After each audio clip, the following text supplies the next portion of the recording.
Modifiers, deformers, and generators are common in all 3D software. Blender uses them under one, what I'll call a super menu, where they all can be accessed pretty conveniently and easily. Let's take a look.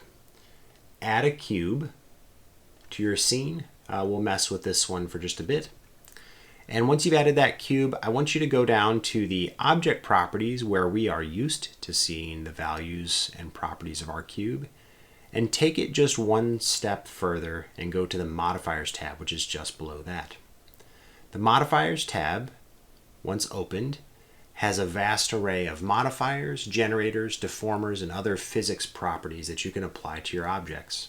We don't have time to look at all of them, and I feel like most of them are best studied just through exploration, but there are a few that I want to highlight just as an introduction to what these things can do. So I want to click on first Simple Deform. It's under the Deformers column, and it's pretty simple and easy to use. It gives you options for twisting, bending, tapering, and stretching.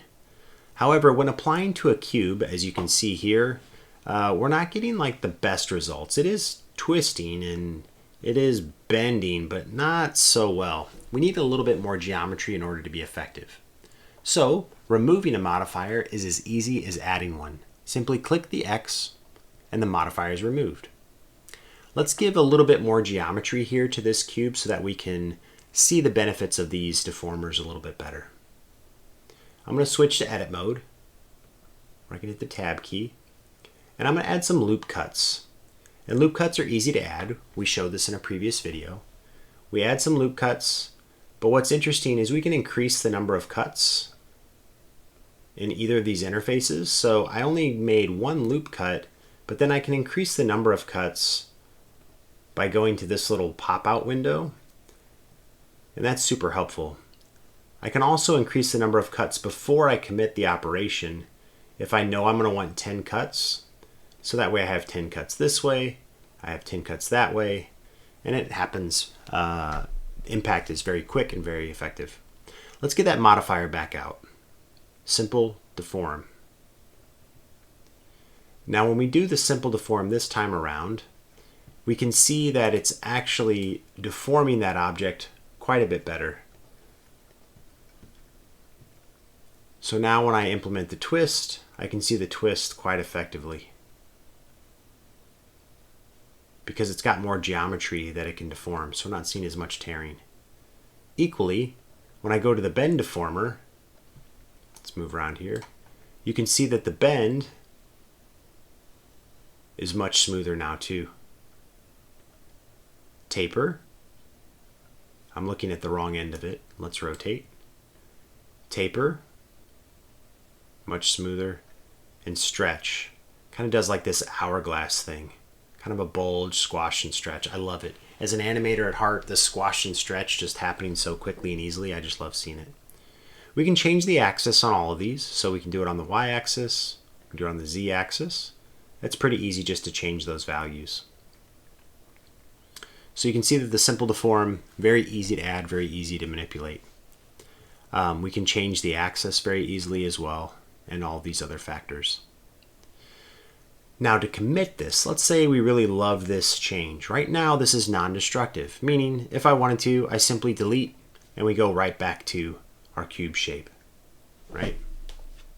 Let's go back to object mode. So let's put this Simple Deform back on it. When in edit mode, you get to see your original mesh, so this makes it a little bit more clean.